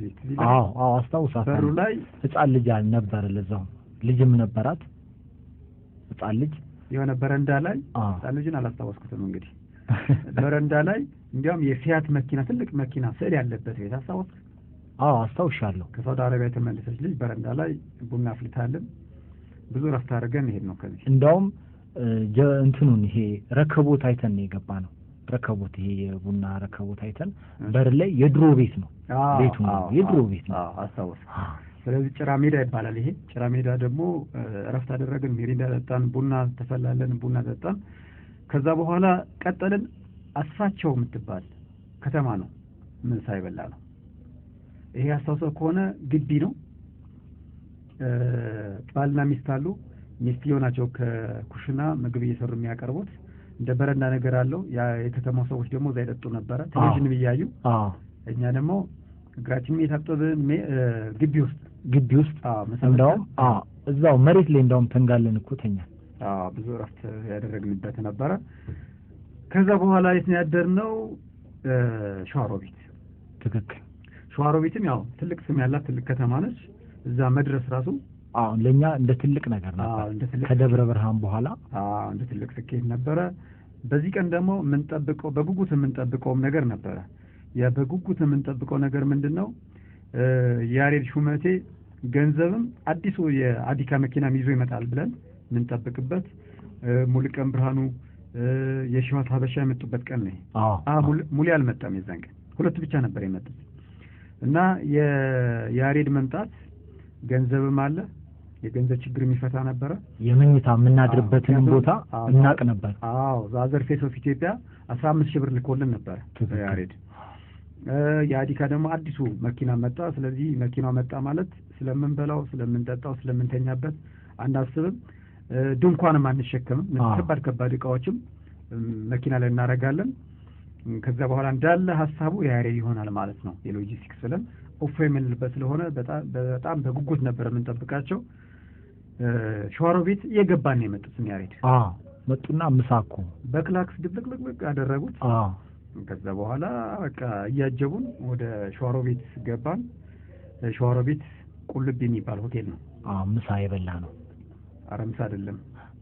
ምሳማ አስፊቸው የሚባል በላን ተብለን ወደ ሸዋሮቢት ሄድን እየተባልን ወደ ምሳ ልትመለሰን እንዳዲስ እሱ ጋር እነ ያሬድ እኮ ሲመጡ ምሳ ከበላን በኋላ ነው የመጡት። እንዴ ታዲያ ምሳ በልተን አስፋቸው የሚባል ከተማ እኮ ምሳ በልተን አርፈን ከዛ በኋላ ወደ ሸዋሮቢት ሄድ ነው። ሸዋሮቢት ገብተን ቁልቢ የሚባል ሆቴል አንተን ማስተስራቱ እኮ አሁን ከጉዞ ባሰብኝ እኮ ሌላ ጉዞ ባረግ ይሻላል። ግን እኔ አሁን ቁልቢ ሆቴል እስኪ አስታውሰኝ፣ ምን አይነት ሆቴል ነበር ያረፍንበት? ብቻውን የነበረ ሆቴል። ብቻውን የነበረ ሆቴል ማለት አካባቢው ላይ ምንም ነገር ሌላ አካባቢ አልነበረም። እሱ ሆቴል ብቻ ነው። አንተ የምትለው ቀጥሎ ያለው ምሳ የበላንበት ቦታ ነው እያልክ ያለው። ይሄ ግን ቁልቢ ሆቴል ግን ሸዋሮቢት መሀል ከተማ ላይ ፎቅና ምድር ነው። አንተ እንዲያው ፎቅ ላይ ነው ያደርከው። አንተ ደብሊ ፎቅ ላይ ያደራችሁ፣ እኛ ታች አደረን። ግቢ ውስጥ እቃ ተበትኖ ያሬድ ያመጣልን እቃ አከፋፈለን፣ አፍታታን፣ ስፖርት ሰራን። ያስተውስም አሁን አስታውስኩ። አድማጮቻችን በጣም ይቅርታ እንዳልገሰግሳቸው። ከዛ በኋላ ነው እንግዲህ አርፈን እንዲያውም አንተ ቲሸርት ሁላ ስታጥብ ከሆቴል መጥተን ወስደን አይደል ለራት ይወጣ ነው። ልክ ነው። አስታውስከው? ስለዚህ ሸዋሮቢት አሁን ደግሞ እረፍት እናደርግና ከዛ በኋላ ለመሰለብሪ እኔ አሁን አስብ የነበረው ሸዋሮቢት ላይ ሆነ ሁኔታ ፍራቻው ስለነበረ እሱ ላይ ነው እኔ በጣም እንትን የነበረኝ። የትኛው ፍራቻ? ሸዋሮቢት ስንገባ ነው የሸዋሮቢት መንገድ ላይ ከሸዋሮቢት በኋላ በረሃው ላይ ብዙ ሰዎች ሲያስጠነቅቀን ነበር። በረሃው ላይ ሽፍቶች እንዳያጋጥሟችሁ ተጠንቀቁ ሲሉ ነበር። ከዛ በኋላ ስለዚህ ሸዋሮቢት ላይ ያሬድ ሹመቴና የሺዋት ሀበሻ መጡ። ብዙ ነገር ይዘውልን መጡ። መኪናው መጣ፣ ስንቅና ትጥቅ መጣ። ብዙ ሀሳብ የቀለለልንና በጣም ከዛ በኋላ ያው ያሬድ ከሎጂስቲክስ በተጨማሪ ያው የማዝናናት ስራው የሚሰራ ስለነበረ ያስቀና ሳቅም በደንብ የጀመርንበትም ቀን ነው ማለት ይቻላል። ያው ኤርሚ እንግዲህ ተለማማጅን ካፕቴን ነው። እኔ በአንዴ ወደ ካፕቴንነት ከፍ አድርጌ ነበረ፣ ግን አንዳንድ ነገሮች ወደ ኮፓይለት ይሻላል። ወደ ተለማማጅ ወደ ኮፓይለት ብቻ ሳይሆን ተለማማጅ ፓይለት እንዳረገ እያስገደዱኝ ነው። ችግር የለም። በተለይ ደግሞ የማስታወስ ችሎታ ግን የሚገርመው ብሬ እስከዚህ ደረጃ እስከሚሄድ ድረስ እኔ ብዙም እንትን አልልም ነበር። ስቃይ ውስጥ ነበርክ ለነገሩ እግርህ እየፈነዳዳ እና እንደዚህ የማስታወስም እንትን ይሄ የመያዙን የማስታወሻ የመያዙን ነገር አልነበረኝም። እሺ ግን አሉ ከዛ በኋላ ተለማምጄ ጠንከር ካልኩበት በኋላ ያለውን ግን ሙሉ ለሙሉ በደንብ ላበር እንደምችል ይሰማኛል። ስለዚህ እስከዛ ድረስ ህመምህን ነበር የምትመዘግበው? እንደውም በጉዟችን ያለውን ፕላስተር ጠቅላላ እኔ ነበርኩ የጨረስኩት። እሺ ስለዚህ ጉዟችን ይቀጥላል። አሁን ከአዲስ አበባ ወደ 250 አካባቢ ላይ ነው ቀጥሎ ጉዟችን የነበረው ሸዋሮቢት። ከሸዋሮቢት በኋላ ማለት ነው 8ኛው ቀን ነው አሁን የምንበረው። 8ኛው ቀን ከሸዋሮቢት ወደ ጎዳ ጨሌ የሚባል መንደር የተደረገው ጉዞ ነው። 252 ኪሎ ሜትር ላይ ነው በትክክል ያደር ነው። ስለዚህ 250 ኪሎ ሜትር ላይ ደግሞ ፎቶ ተነስተን ነበር። ደብሊው በእኔ አይፎን ያነሳን ፎቶ ኢትዮፒካ ሊንክ ገጻችን ላይ ፖስት አድርጌዋለሁ። ቅድም እኔና አንተ ሶሎዳ ላይ የተነሳ ነው። በጣም አንተ የምትወደው ፎቶን ፖስት አድርጌ ነበረ። ብዙ ተሳፋሪዎቻችንም ላይክ አድርጎታል። ስለዚህ አሁንም ፎቶዎቹን እንድታዩና ከቻላችሁም ደግሞ ውድድ እንድታደርጉት እንጋብዛለን። በዛው አውሮፕላን ውስጥ ያላችሁ ላፕቶፖች አሉ በየፊት ለፊቱ እዛ ላይ ገብታችሁ ኢትዮፒካ ሊንክን ላይክ ወይም ደግሞ ውድድ ማድረግ ይቻላል። ጉዟችን እንቀጥላለን አሁን። እሺ ከሸዋሮቢት ወደ ጎዳ ጨሌ በሚደረገው ጉዞ ላይ ለውጦች ነበሩ። ያው ቀድም እንዳልነው ያሬድ ሹመቴ የሸዋስ ሀበሻ አዲስ የአዲካ መኪና 00 ኪሎ ሜትር የሆነ መኪና ይዞ መጡ። ስለዚህ ክብደታችን ቀነሰ። የሻንጣችን ውስጥ የነበሩ የያዝናቸው ድንኳኖች የማንፈልጋቸውን ለዛን ቀን የሚሆኑ እቃዎችንም ወደ መኪና የገለበጥንበት ቀን ነበር። ስለዚህ ክብደት ቀለል ብሎን በዛ ላይ ደግሞ ስለ ሎጂስቲክስ በአጠቃላይ ስለምንበላው፣ ስለምንጠጣው፣ ስለምንተኛበት ቦታ ሳናስብ መጓዝ የጀመርንበት ቀን ነው ማለት ይቻላል ይሄ። እና መጀመሪያ ጠዋት ተነስተን ብስኩትና ሻይ ነበረ ቁርስ የበላነው እዛ ሸዋሮቢት። ከዛ በኋላ ወደ 20 ኪሎ ሜትር ነው የተጓዝነው። በጠዋት ነበር የሄድነው። ከምሳ በፊት ወደ 20 ኪሎ ሜትር ተጉዘን በጣም ደስ የሚል ወንዝም አገኘን። ጀዋሃ የሚባል ጀዋሃ የምትባል ከተማ አጠገብ ያለ እዛ ገብተን ታጥበን ተዝናንተን ፎቶዎች ተነስተን ደግሞ እሷን ተሻግረን ወደ ጀዋሃ የምትባል መንደር ገባ። እዛ አንድ ቅድም ያልከው ሆቴል እዚህ ነው ያለው። ለብቻ ያልከው ሆቴል ማለት ነው። አንተ ውሃ ሻት ያረክበት። እዚህ ሆቴል ብዙ ነው የቆየ ነው። ምግብ በልተን ቡና ጠጥተን ብዙም ደግሞ ያው ውይይቶች የሚያደርግንበት ነበር። እና ያሬድም ስለመጡ ደግሞ በጣም ይሞቃል። ከሸዋሮቢት ቀጥሎ ያሉት ቦታዎች በጣም ፀሐዩ ክር ያለ ነበረ እና ለዛም ነው በጠዋት ተነስተን ወደ 20 ኪሎ ሜትር ከተጓዝን በኋላ ፀሐዩን አሳልፈን እንነሳ ብለን ብዙ ነው ያረፍነው። እዛ ላይ እንደውም ምሳ እየበላን ያ የሻቱን አንተ ብትለውም አሪፍ ነው። እኔም ግን እዛ ላይ ማስታውሰው ደግሞ በጣም ደስ የሚል ነገር የአፋር ባህላዊ አለባበስ እና የዘይቤያቸው ይሄ የኢንፎርሜሽን የመቀያየር ዳጉ የሚባለው እሱንም ያየሁበት ቀን ነበር። እንደውም አንተ ትነግረን ነበር እና ሁለት አፋሮች ቆመው ቆሙና የሆነ ነገር ተነጋግረው ሊተላለፉ ሲሉ ሁሉ ፎቶ እንደውም አንስተናቸዋል እኮ። ተነስተዋል። ይሄ የአፋር የመረጃ መለዋወጥ ባህል አላቸው። ዳጉ ይባላል እና አፋሮች መንገድ ላይ ሲገናኙ ሰላም ተባብለው ቁጢጥ ነገር ብለው ቁጭ ይሉና ከዛ በኋላ አንዱ ስለዛኛው ስለሌላው አቅጣጫ ያኛው ደግሞ ስለሌላ አቅጣጫ መረጃ ይለዋወጣሉ። ስለዚህ ወደዛ የሚሄደው አፋር የሚሄድበትን ቦታ መረጃ በጣም ብዙ ያውቃል። ስለዚህ ለዛኛውም እንደዚህ መረጃ የተቀባበሉ ነው የሚያልፉትና እሱን ያየኸው ማለት ነው የዛን ቀን። ሌላ እዛ ያው ብዙ ውይይት እናደርግ ነበረ። ከዛ በኋላ እግራችንም እየጠነከረ ድካሙም እየቀነሰ ጉዞም እየለመድን ስንመጣ ወደ ታሪኩም የመጣንበት ነው። ስለ ጉዞ አጼ ምኒልክና ባለቤታቸው እቴጌ ጣይቱ የኢትዮጵያን ሰራዊት በሙሉ አስተባብረው አድዋ ላይ ከጣሊያን ጋር ላደረጉት ጦርነትና ላገኙት ታላቅ ድል የሄዱበት መስመር የነበረው ዝግጅት፣ የተሰራው ጀግንነት፣ የነበረው ብልሃት ሁሉ መወያየትም የጀመርንበት ጊዜ ነበረ። ብዙ ሰዓት ያረፍንበት ፀሐዩንም ትንሽ አቀዝቅዘን 9 ሰዓት እንነሳለን ተባብለን የቁጭ ያልንበት ነበር። አንተ ምግብ ስትበላ ብዙ ጊዜ ያው አረቄ መጠጣት መድኃኒት ነው ብለህ የምታስበው ባህላዊ አስተሳሰብ አለ እንዳመጣው አላውቅም። እና በቃ ያመኛል ብለህ ስለምታስብ ምግብ ከበላ በኋላ ትደፋበታለህ። ይሄ አረቄ ማለት ነው። እና የዛን ቀንም ምግብ ከተበላ በኋላ አዘህ ነበር። ከዛ በኋላ አዘህ በቃ ሞቅ ያለ ጨዋታ የተጫወትን ነው። ደግሞ የታሪኩ ደስ የሚል ነገሮች እየተወሩ ነበር። እየተወሩ ነው። ከዛ በኋላ አጠገብ ላይ መጥቶ ቁጭ ሲል አንተ ልትጠጣ የተዘጋጀ እያለ ደብሊ ነው መሰለኝ ቀየረብኝ። ብርጭቆ አንድ አይነት ሆኖ አንድ አይነት ውሃ አደረገና ቀየረብኝ እና አፌን ምርር አድርጌ ያው አረቄ መስሎኝ አንድ ሻት አድርጌዋለሁ። ልክ ስትለቀው ፊት ላይ ልክ በጣም የሚቆመጥጥ ነገር ወይም ደግሞ የሚመርር ነገር የጠጣ አይነት ሰው አሳየህና በሳቅ ሞትን። እና ሻት አድርገህ እና አፌን አጣጥመው ነበርና አልገባኝም ምንድን ነው ብዬ ከዛ ቆይቶ ነው የገባኝ ምንድን ነው የዚህ ሀገር አረቄ እንደዚህ ነው እንዴ ጣዕሙ ሁሉ እስክል ነበር። በደንብ የተሸወድኩበትም ቀን ነው። በጣም የተሸወድኩበት ቀን ነው። በጠዋቱ 20 ኪሎ ሜትር ተጓዝን። እዚህ ጆሃ ላይ ደግሞ አርፈን ተወያይተን ፀሐዩ በረድ ሲል ጉዟችን ቀጠልን።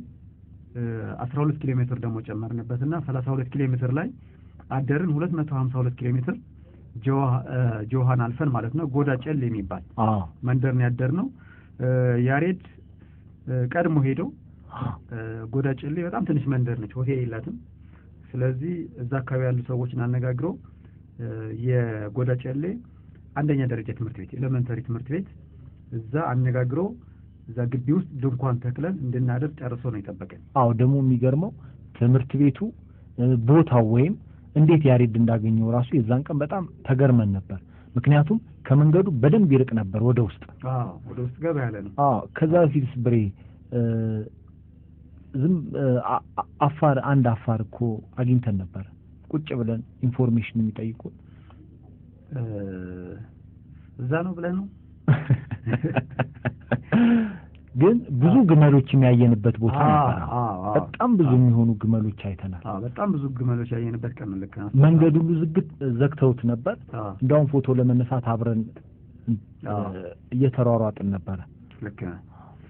ከዛ ጎዳ ጨሌ ትምህርት ቤት ውስጥ ያሬድ ቀድሞ ሄዶ አነጋግሮ አስተማሪዎችን የአካባቢውን ሰዎች በቃ ምንም ችግር የለም እዚህ ማድረግ ይችላልላችሁ አሉ። ግቢ ውስጥ ገባን። ድንኳንም ተክለው ነው የጠበቁን።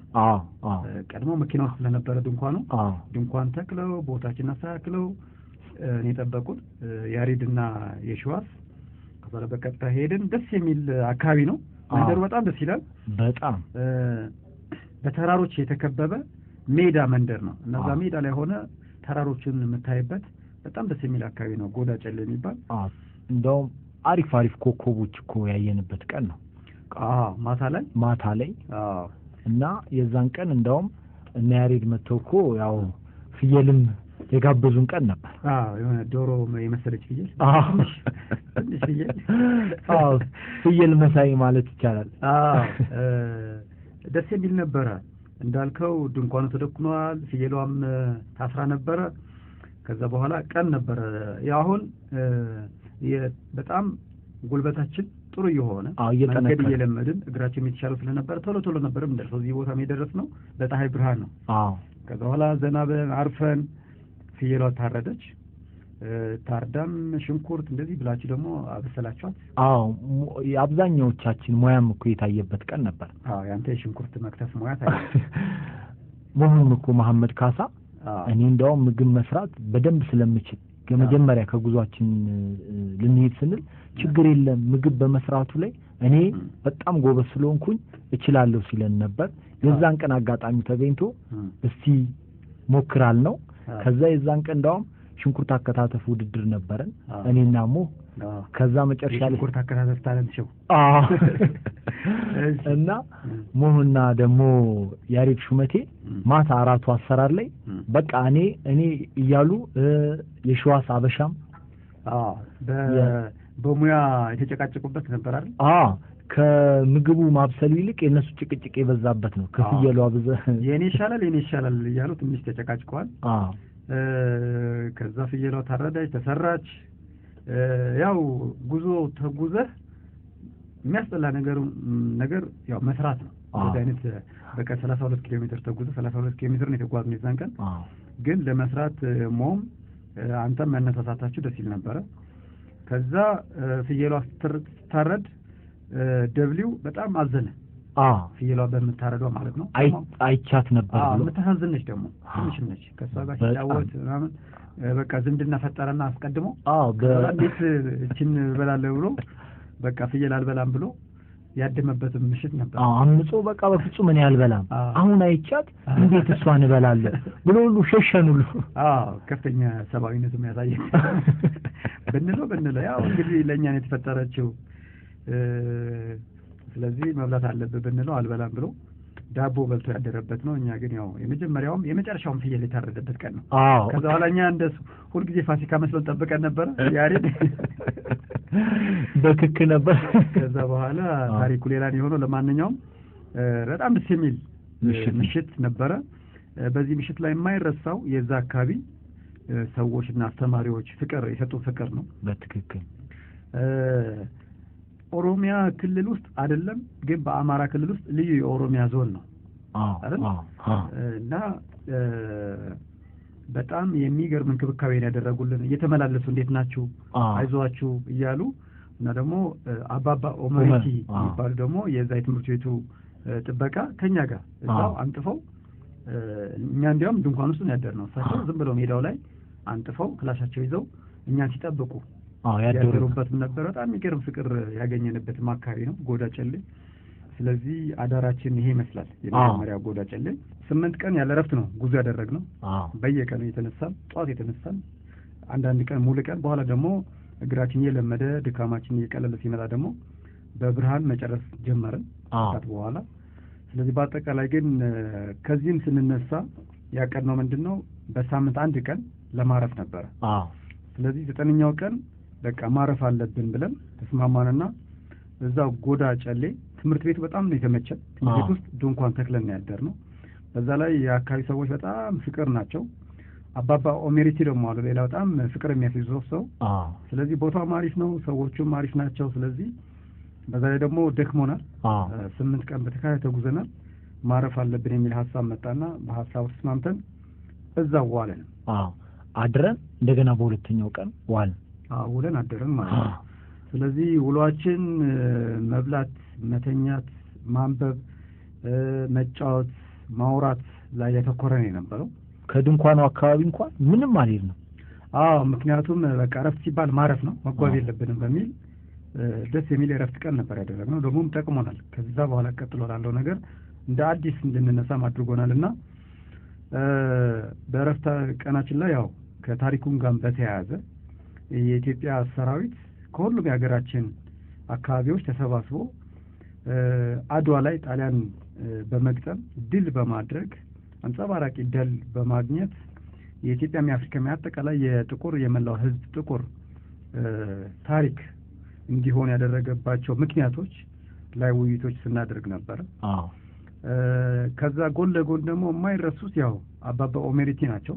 ታሪክ ያወሩልን። ታሪካቸው በጣም ይገርማል። የራሳቸውን ታሪክ ለምሳሌ ወጣት እያሉ ወደ ሳውዲ አረቢያ ተሰደው እንደሄዱ እዛ ደግሞ ፍየል በመጠበቅ ሳውዲ አረቢያ ላይ ተቀጥረው እያለ አንዷ አረብ ቀጣሪያቸው ማለት ነው ስትመታቸው እሳቸው መተዋት ከዛ ላይ ጥለው እንደመጡ እና ከዛ በኋላ ወጣቱ ሲሄድ እንደሚያዝኑ ከሀገራቸው መውጣት እንደማይፈልጉ እንደዚህ ታሪኮች ሲነግሩን ነበር የመጀመሪያው ቀን ላይ ማለት ነው። በሁለተኛው ቀን ላይ ደግሞ ሌላ በቃ በጣም ስሜት የሚነካ ታሪክ ነው የነገሩን። የሚጣፍጥ ታሪክ እንደዚህ አይነት እንክብካቤ እያደረጉልን አካባቢው በአጠቃላይ በፍቅር ስለጣለን ነው እዛ ቦታ ለማረፍም አንዱ የተገኘንበት። ስለዚህ ጥሩ የእረፍት ቀን ያደረግን በ9ኛው ቀን ውለን አድረን በነጋታው ደግሞ ጉዟችን ቀጠለ ማለት ነው። እዛ ላይ ደግሞ እሳቸው የሚገርም ነገር እንደ አባት ያሳዩን ብዙ ልጆች ነበራቸው እና ቡና ሁሉ አፍልተውልናል።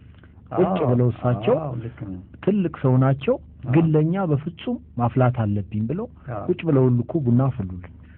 ቡና አፈሉ። ሌሊት ደግሞ ታሳስ እንደሆነ ጅቦች የመጡበት አካባቢ ነው። ልጃቸውም ጭምር ይዘው መጥተው አጠገባችን አደሩ። ያው እኛ ድንኳን ውስጥ ነን፣ እሳቸው ውጪ ሲጠብቁን አደሩ። ሁለቱም ሌሊት ፍራሽ ከቤት ይዘው መጥተው ፍራሽ ከቤት ያመጣሉ። የሻይ ብርጭቆ፣ ሳህኖች፣ ብረት ድስት፣ ሁሉም ነገር ከእሳቸው ነው የመጣው።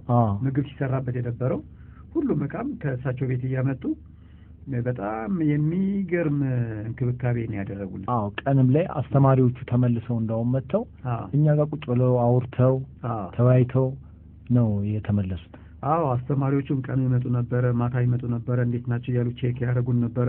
ስለ ጉዟችንም ደግሞ ብዙም ስንወያይም ነበረ እና ጎዳ ጨሌ ከአዲስ አበባ 250 ኪሎ ሜትር ላይ የምትገኝ ትንሽ የመንደር ነች። በጣም የሚገርም ፍቅር የሆነ ህዝብ ያለባት ጥሩ ጊዜ ያሳለፍንባት ነች። ከዛ በኋላ ደግሞ ወዴት ሄድን እንመለስበታለን። እዚህ ላይ ምንም ጨምረዋል ካፕቴን ኤርሚ ብሬ። እዛ አካባቢ ደግሞ በጣም ያስተዋልኩት ነገር ቢኖር ብዙ ሰዎች ወደ አረብ ሀገር የሄዱበት አካባቢ ነው እና አሁን አካባቢ ይመስለኛል ቅርብ ጊዜ የቆርቆሮ ቤት መሰራት የተጀመረበት እንደዚህ ሻይ ቤቶች የተከፈቱበት እና ብዙዎቹ አሁን በጊዜው አሁን አካባቢ የነበረው ከአረብ ሀገር የሚመለሱ ሰዎች ተመልሰው እዛ አካባቢ የሰፈሩበት አካባቢ ነው እና ይሄን አስተውያለሁ። ልክ ነው። እንዲያም የጅዳ የሳውዲ ቤቶች ይሏቸዋል። ዲዛይናቸው ሁሉም ተመሳሳይ ነው፣ አንድ አይነት ነው። ኮፒ ፔስት ነው የሚመስሉት። አንድ አይነት ቤቶች በስፋት ከሳውዲ አረቢያ የተመለሱ ወይም እዛ ያሉ ሰዎች ያሰሯቸው መንደሮች ያየን የሄድንበት አካባቢ ነው። ልክ ነው። በዛ ሳውዲ አረቢያ ደግሞ ኢትዮጵያ ስደተኞች ስታባረርም ተመልሰው በቃ ኑሮን ከዜሮ የጀመሩ ንግድ ላይ በንግድ መተዳደር የጀመሩ ከሳውዲ አረቢያ ተመላሽ ወንዶችም ሴቶችም አግኝተናል። እሺ ፕሮግራማችን በረራችን ይቀጥላል። አሁን ጎዳ ጨሌች በጣም ደስ የምትል መንደር ላይ እንቆያለን። እዚህ የተለያየ ባህልም ይታይበታል። ኦሮምኛ ተናጋሪዎች፣ አማርኛ ተናጋሪዎች፣ አፋርኛ ተናጋሪዎች፣ ገበሬዎች፣ ነጋዴዎች፣ ባለግመሎች በጣም የተለያየ ደስ የሚል ባህል ቋንቋም የሚሰማበትና የሚታይበት ቦታ ነው። ክርስቲያኖች፣ ሙስሊሞች በቃ ኢትዮጵያን የሚገልጹ ነገሮች የምናይበት አካባቢ ነበር። በጣም ትክክል። ከጎዳ ጨሌ በኋላ ወደ ካራ ቆሬ ነው የሄድነው እና እዚህ ላይ ታስታውስ እንደሆነ ማታ ላይ የመጨረሻ የእረፍት ቀን ጎዳ ጨሌ ላይ ሆነን አንድ ውሳኔ ወሰንን። በነጋታው የምናደርገው ጉዞ ላይ ያው በህጋችን መሰረት ቢያንስ 25 ኪሎ ሜትር ከፍተኛ ደግሞ 30 ለማደሪያ የሚመች ደግሞ በ32 33 ከተገኘ እዛ ድረስ እንሄዳለን ብለን ነበር። እዚህ ላይ ግን ያሬድ መና ሐሳብ መጣ። ለምን ስላረፋችሁ ለምን 50 አትደፍኑትም? ከዛ ነው ሁላችንም ወኔያችን መጣ አፈናን። ስለዚህ እንችላለን 50 መድፈናልንና ተነሳሳን። ፍየልም ስላበላ ከጎዳ ጨሌ ካራ ቆሬ 50 ኪሎ ሜትር ነው ተባለና በጠዋቱ ተነሳን። እሱም በቃ ለማበረታታት ሲል ወደ 8 ኪሎ ሜትር የሚሆን አብሮ ነው እንዲያም ፈጠን ብሎ ከአልጋ ጉዞ አደረጉ። ከዛ በኋላ እሱ ወደ መኪናው ወጣ፣ እኛ ጉዟችን ቀጠለ እና አጣዬ ምሳም ሻወር ማዘጋጅ ተጠበቀን። በጣም ይሞቃል ደግሞ አካባቢ እና ሮማን ሆቴል የሚባል አጣዬ ላይ በጣም ደስ የሚል ሆቴል፣ እንዲያውም አቶ ብርሃን የሚባሉ ማቃቸው ሰው ትክክል ከሆቴሉ ሲወጣ አገኘንና ሰላም አልናቸው። በጣም ጉዞ ላይ ተቃየረን ስለነበረ አለባበሳችንም ጺማችንም እንደዚህ አለዩኝ። እንዲያው በግድ ነው ያሳወስኳቸው። አንተ ሄደህ ነው እንዳውም አሳወስካቸው እንጂ ፈጽሞ ደግሞ እዛ ቦታ ላይ ብሬን አልጠበቁም። አሁን እዛም በእግር ጉዞም እና እነሱ ደግሞ ወደ ግሸን ማርያም ይሄዱ ነበር። የዛን ሰሞን የግሸን ማርያም ተጓዦች ብዙ የምናገኝበት ጊዜ ነበረ መንገድ ላይ። እሳቸውም የግሸን ማርያም ተጓዥ ነበሩና ስናስረዳቸው በጣም ደስ አላቸው። በጣም ተገረሙ እና እንደውም ውጪ ቁጭ ብለን ከዛ ውስጥ ገብተው የሆነ ነገር ብለው ነው የወጡት። እሳቸውም ደግሞ የአድዋም ተወላጅ ናቸው አጋጣሚ ሆነ። ከዛ በኋላ ገብተው በቃ እነዚህ ሰዎች የሚፈልጉት ይብሉ ይጠጡ ብለው መልስ ከፍላለሁ ብለው ስለሚታወቁ ከሆቴሉ ጋር እንዳለ ሸፍነውልን የሄዱት። በዚህ አጋጣሚ አቶ ብርሃኔ እናመሰግናለን። እዚህ ሻወርም ደግሞ ነበር። በጣም አስገራሚ ሻወር የምታስታውስ ከሆነ አንተ እንደውም ቀድመህ ገብተህ ብትወስድ ይሻልሃል። የሚገርም ሻወር ነው፣ ከምሳው ይበልጣል አልከኝ። በጣም ደስ የሚል ሻወር ነው። ውሃ ፏ ብሎ የሚወርድ ነው እና ደክሞንም ስለነበረ ያሬድ ሻወሩንም ምሳውንም ነው እንግዲህ አዘጋጅቶ የጠበቀን። ከዛ በኋላ ምሳ በልተን ሻወራችን ወስደን እንደ አዲስ ደግሞ በአዲስ ኢነርጂ ተነስተን ጉዟችንን ቀጠልን። ደስ የሚል ቀን ነበረ። በጣም አርሰንም ነበረ፣ አልደከመንም። ምሳውም ቆንጆ ምሳ ነበረ። ሁላችንም እንደውም ቅቅል ምን የበላን ይዛን ቀን ጉዞ ላይ በብዛት የተበላ ምግብ ቅቅል ነው። በብዛት የጠጣ መጠጥ ደግሞ ሚሪንዳ ነው እና ከትኩስ ነገር ደግሞ ቡና ነው እና ማታ ያችን አረቄ ረስቼ ነው። አረቄ ያው የተወሰኑ ሰዎች ናቸው፣ ግን በብዛት ግን ቡና ተጠጥቷል፣ ሚሪንዳ ተጠጥቷል፣ ቅቅል ተበልቷል። እዚህም ቀን እንደዛ ነበረ። ቅቅልም የተደጋገመበት ሚሪንዳም የተደጋገመበት ምሳ ነበረ። ከዛ በኋላ ሻወራችን ወስደን ምግባችን በልተን ወደ ካራቆሬ ያው 50 ኪሎ ሜትር ነው ስለተባለ ቶሎ መነሳት አለብን ብለን በፀሐይም ቶሎ ነው የተነሳነው ነው። ከዛ በኋላ አልነው አቋራጭም ነበረው። ሚገር መጨረሻ ላይ ወደ ካራቆሬ ደግሞ ከፍ ያለች ቀጥ ያለ ዳጀትም ማለት ከፍ ያለ ቦታ ላይ የምትገኝ ከተማ ነች፣ ትንሽ ከተማ ነች ካራቆሬ። ያንን ዳገት ወጣን። ያሬድ እንዲያም ካሜራ ይዞም ጠበቀን ጫፍ ላይ እስከዛ ድረስ ሙሉ ቀንም ስላልመጣ ያሬድ በዚህ ጊዜ የሎጂስቲክስም የካሜራ ማንነትም ደርቦ ነበር የሚሰራው። ትክክል። ከዛ ካራቆሬ ስንወጣ ብዙ አልደከመንም። 50 ኪሎ ሜትር ነው የተጓዝነው፣ ግን እንዴት ብዙም ድካም አልተሰማንም። ከዛ ካራቆሬ ማደሪያ የተገኘው ትምህርት ቤት ውስጥ ነው። ትምህርት ቤት ውስጥ አጼ ኃይለ ሥላሴ መርቀው ያስከፈቱት ትምህርት ቤት። ትክክል። በ1920ዎቹ እና እዛ አንድ ክፍል ውስጥ ነው። ክፍል ውስጥ ወንበሮች አንስተን ነው አንጥፈን የተኛው። እዛ እንደውም ከመተኛታችን በፊት ስፖርትም የሰራንበት ቀን ነበር። ደብሊው እንዲያውም በጣም የገነነበትም ቀን ነው። ዘውዱ ሆኖ አላዳንኩሽም ፊልም ላይ ሰርተዋልና ብዙ የካራቆሬ ተማሪዎች ለዩት። 11 ሰዓት ላይ ተማሪዎቹ ገና የሚወጡበት ነበር። እዛ ደግሞ ሜዳው ላይ ሄደን የእግር ኳስ መጫወቻ አለ፣ የእጅ ደግሞ ቮሊቦል የምትጫወትበት ቦታ ነበር። እዛ ጋር ነበር ስፖርት የሰራ ነው። ክብ ሰርተው ሲያዩን ተገርመው ነበር። ከዛ ለካ ደብሊውን ያልከው ስፖርት የቮሊቦል የመረብ ኳስ ብትል እሺ ላስደግም ብዬ ነው። ሲቀጥል እና እሱንም እንደውም እንጫወት ብለህ ነበር እንደውም ብሬኮ። ከዛ ደክሞናል እንግባ። ገና አራታችንንም ደግሞ ራሳችን ነበር የዛን ቀን የምንሰራው። ገና ተገዝቶ መጥቶ ሊቀቀል ነበር ትምህርት ቤት ውስጥ። ስለዚህ እና ደብሊውን ሁሉም አወቁት። ሙሉጌታ መገርሳን በአላዳንኩሽን ፊልም ዘውዱ ሆኖ ስለሚሰራ እና ዘውዱ ነው አሉ። ሲባሉ በቃ የካራቆሬ የደብሊው ከተማ ነች ተባለ። ተማሪዎቹ አንወጣም አሉ። እንደውም እኮ ሁሉም እሱ በቃ በጣም ዝነኛ የሆነበት ከተማ ነበረ። እዛ ምግቡ ላይ እናንተ ናችሁ የሰራችሁት? መሐመድ መሆኑ የሰራው ያው ደግሞ ያሬድ ሹመቴ እንደሚታወቀው ሄዶ አንዳንድ ነገሮች ጠይቆ በማስፈጸም በጣም ጎበዝ ነበር። ከሆኑ ሰዎች አንዲት ልጅ እንደውም መታ እቃዎችም አንድ ሴት ልጅም ይዞ መጣ መታግዝ። ከዛ ራስ መሐመድ እንደውም የዛን ቀን እኔ ሩዝ እሰራለሁ ብሎ ሩዝ እሱን የሰራው የዛን ቀን ደጅ ላይ ነው። እንደውም እሳት የዛ አካባቢ የዛ ትምህርት ቤት ጥበቃ እንጨት አመጡ። የተለያየ ነገር ደግሞ እሷ ገዝታ መጣች። መሐመድ ካሳ ነበር ሩዙን የሰራው። በዚህ ቀን ደግሞ የሺዋስ ከጎዳ ጨሌ ወደ አዲስ አበባ አዲካ በአስቸኳይ እንዲመለስ አድርጎት አሊ አብደላ የተቀየረበት ቀንም ነበር። አሊም የመጀመሪያ ቀኑ ነበር ከጎዳ ጨሌ ወደ ካራቆሬ ከኛ ጋር የመጣበት። ስለዚህ ካራቆሬ ከጎዳ ጨሌ 50 ኪሎ ሜትር ተጉዘን እዚህ አደርን።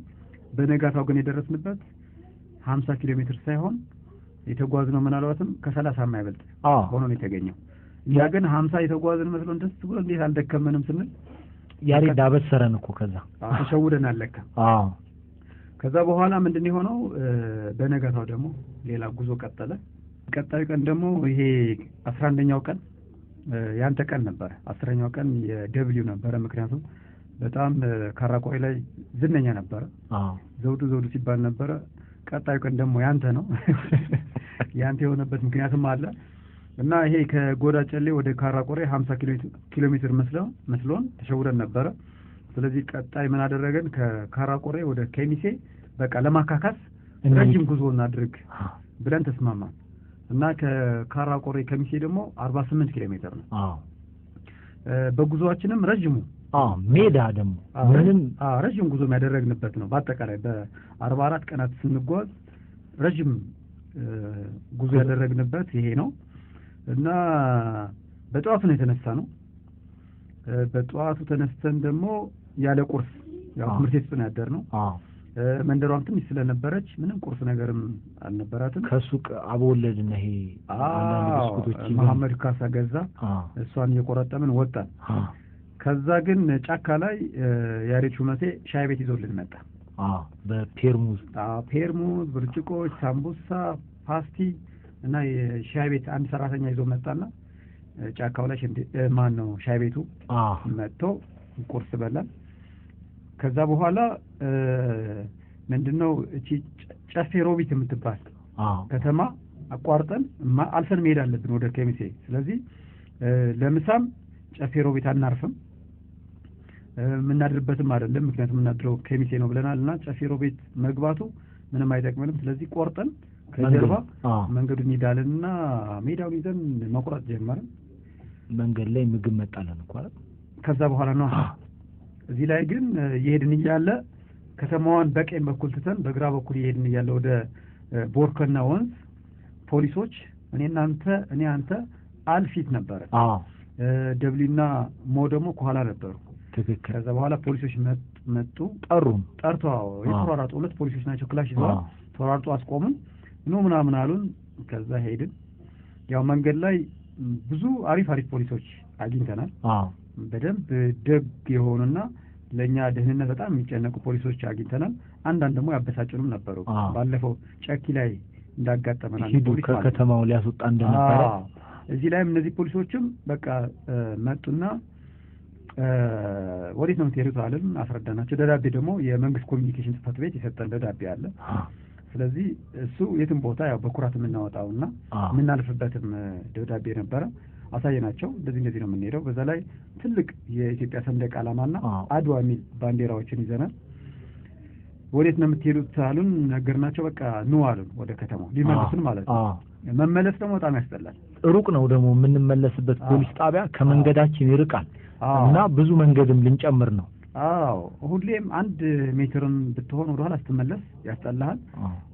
ሄደው ወደ ኋላ መመለስም ካለብህ ደግሞ በህጋችን መሰረት በእግር ነው የምትመለሰው። ምንም መኪና መጠቀም የሚባል ነገር የለም። የሄድክበትም ቢሆን መመለስ አትችልም። ሁሌ መመለስ ያስጠላል። በተለይ በዚህ ቀን ደግሞ የበለጠ ያስጠላል። ምክንያቱም ረጅም ጉዞ ይሄ ቀን ነው። ፀሐይም ነበር፣ ኃይለኛ ፀሐይ። እና ፖሊሶቹ ኑ ተመለሱ ሲሉን ወደ ከተማው አረኛ የምንጓዘው እንደዚህ ነው። ያው ደብዳቤውን አንብበውና ከዛ በኋላ እዚሁ ልቀቁን ስንላቸው እኔ አላነብም፣ እዛው ለአዛዡ ታነቡለታላችሁ፣ እኛ የታዘዝነው ይዛችሁ ወጣችሁ ነው የተባለው። ታዘን ነው፣ ምንም ማድረግ አንችልም ነው አለን። ምሩ አለን። ከዛ በኋላ መሄድ ስንጀምር አይቶን ደብሊና ሞ ደግሞ ምልክ ሰጠናቸው። ከዛ በኋላ ምሳ ልንጋበዝ ነው። ሊጋብዟቸው ነውና ምሳ ተከትለው መጡ። እንደዛም እውነታቸው ነው እንደዛ ማለታቸው። ምክንያቱም የሚያጋጥመን ቦታ ሁሉ ጊዜ እንደዚህ ኑ ብሉ፣ ኑ ጠጡ፣ እዚህ ደሩ ነው፣ እረፍት አድርጉ እንጂ እንደዚህ ወደ ጣቢያ መሄድ አለባችሁ የሚል አላጋጠመንም። ስለዚህ እነሱም እንደዛ ያሰቡት ለዛ ነው። ተይዘን ሄድን ወደ ፖሊስ ጣቢያ ውስጥ ገባን። አለቃው እስኪመጣ ድረስ ለሶስት ጊዜ ታሰር በቁጥር ስር ዋልን። ከዛ በኋላ ሞና ደብሊው ሲመጡ ቁጭ በሉ ተባሉ፣ ተቀላቀል ተባሉ፣ ምን ትበላላችሁ ተባሉ። ከዛ በኋላ ቁጭ አለን። ብዙም አልቆየም ለነገሩ ኃላፊው መጡ። ከዛ በኋላ ዋናው ኃላፊው አልመሰለኝም ምክትሉ ነገር ነው እና በጣም እኛም ትንሽ በስጨትተናል። በዛ ላይ ታዩም አበሳጭቶናል፣ ከመንገድ አውጥተውናል። በዛ ደግሞ ረጅም ጉዞ ይጠብቀናል። ቀኑም በጣም የሚያበሳጭ ቀን የነበረው የዛን ቀን አሰልቺ ቀን ነበር፣ በጣም ረጅም ጉዞ ስለነበረ እና ምንድነው እኛ እንደዚህ አይነት ተጓዦች ህጋዊ ሰዎች ነን። ህጋዊነታችን የሚያሳይ ደግሞ ደብዳቤ ይዘናል። ለምን ነው እንደዚህ የምንጉላላው ምናምን አለ። ከተረጋጉ ምናምን ብለው እነዚህ የመጀመሪያ ዞን ፖሊሶች በደንብ በትዕግስትና በትህትና በስርዓት አልነበረም ያናገሩ። ተነጫንጨዋል። የማስፈራራት ነገርም ነበረ። ከዛ አለቃው ግን ሲመጣ ደብዳቤውን አነበበው። ታዲያ ምንድን ነው በቃ ሂዷ ብሎ ቶሎ ይለቀቀን ማለት ነው። እዛ ላይ እንደውም ብሬ አለቃው ሲመጣ አንድ መኪና መጥቶ ነበር፣ ህዝብ የያዘ መኪና እና በሚዲያ የሰሙ ሰዎች ነበሩ እና ሲያዩን እነሱ መሆን አለባቸው የሚል ነገር አዛዡም ሰማ መሰለኝ ከነሱ።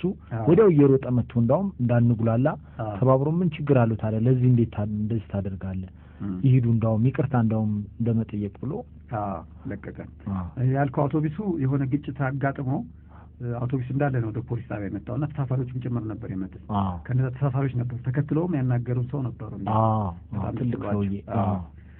ከዛ በዚህ መልኩ ከጨፌ ሮቢት መንገዳችን ቀጠለን ማለት ነው። ምክንያቱም መዳረሻችን ከሚሴ ነች። ከሚሴ ደግሞ ገና ከአዲስ አበባ ስንሄድ ጀምሮ በጉጉት የምንጠብቃት ከተማ ነበር። ባየናት የምንለው ከሚሴ ያው ብዙ ሙዚቃ ላይ የምታወቅ ነች። ለምሳሌ ከሚሴ አንዱ ነው።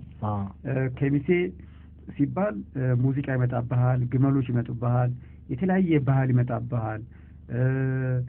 የኦሮሞ ባህል፣ የአማራው ባህል፣ የአፋሩ ባህል ይመጣብሃል። ብዙ ነገር ነውና ውበት ሁሉ የሚታየው ውበትም ደግሞ በቃ የከሚሴ ውበትም እና ከዚህ ጀምሮ የጓጓንላት ከተማ ነበረች።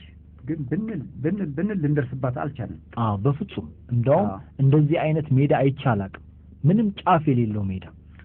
መጀመሪያ ላይ በጣም የሚያምር ሜዳ እያለን ውበቱ እያስደነቀን ሄድ ነው።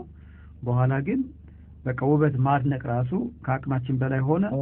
መንገዱ አላልቃለ። ከሚሴ ጭራሽ ወደ ኋላ እኛ ስንሄድ እሷ ስትሸሽ ጭራሽ ወደናት የተነሳ ነው ከተማ እያስጠላን። ምንድነው እቺ ከተማ ጭራሽ ይሽናለሽ እንደ እያለን በጣም በቃ እየተነጫነጭን ሄድን። ጨለመ መንገድ ላይ።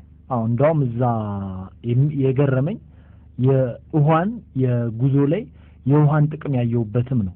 እንደውም ብዙ ጊዜ ብሬታይ እንደሆነ በጉዟችን ግዴታ ውሃ መጠጣት አለባችሁ መያዝ አለባችሁ ትለን ነበር እና የዛን ቀን ይዤ እንኳን ጠጥቼ ጨረስኩት ያለኝን ውሃ እና መሐመድ ካሳ ጋር ነው ትንሽ ውሃ አግኝቼ አፌ ላይ ጠብስ አደርግ ነው መንገድም እንጂ በቃ እንደዚህ የመረረን ቀን አልነበረም። በጣም አሰልቺ ነበረ። ሌላ ደግሞ ከዚህ ጎን ለጎን ምን ነበረ ዓለም ለብቻው ጠፋ። ስለዚህ አራታችን ብቻ ቀረን። ሶስታችን ብቻ ቀረን አይደለም አራታችን ትክክል። ደብሊው ነበረ መሐመድ ካሳም ነበረ።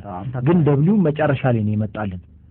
ለብቻው ከአልጋ ሄደው ሲጠፋ ለብቻው መጥቶ እኔ አንተ ሞህ ሆነን ስንሄድ ነው ደብሊውን የሚያገኘነው።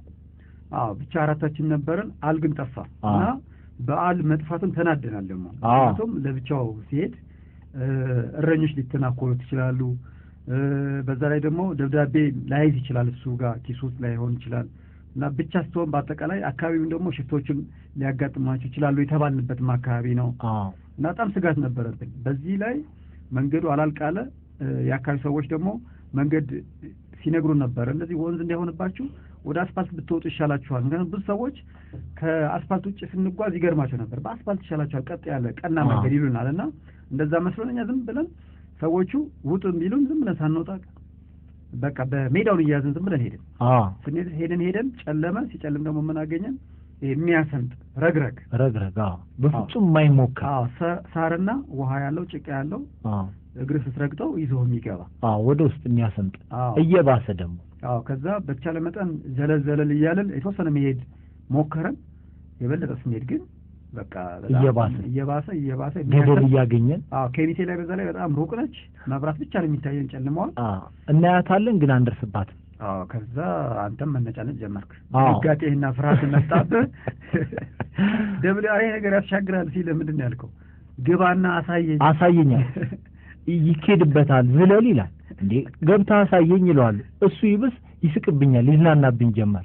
ግን የዛን ቀን በጣም አስቸጋሪ ነበር። አስቸጋሪም የሆነበት ምክንያት አንድ ቅድም ብለዋል ብሬ፣ አምስታችን ስንጓዝ አንድ ሰው ችግር ቢፈጠርበት ጉዟችን ይሰጓጎላል። ስለዚህ መለያየት የለብንም፣ አምስታችንም አንድ መሆን ያለብን። የዓለም ሐሳብ ነበረብን። ቅድም እንዳልከው ዓለም ጠፋ። ለያሬድ እንዲያውም ነግረነው እሱም የተደዋወለ በመኪና ሄዶ ሲፈልገው ነበረ።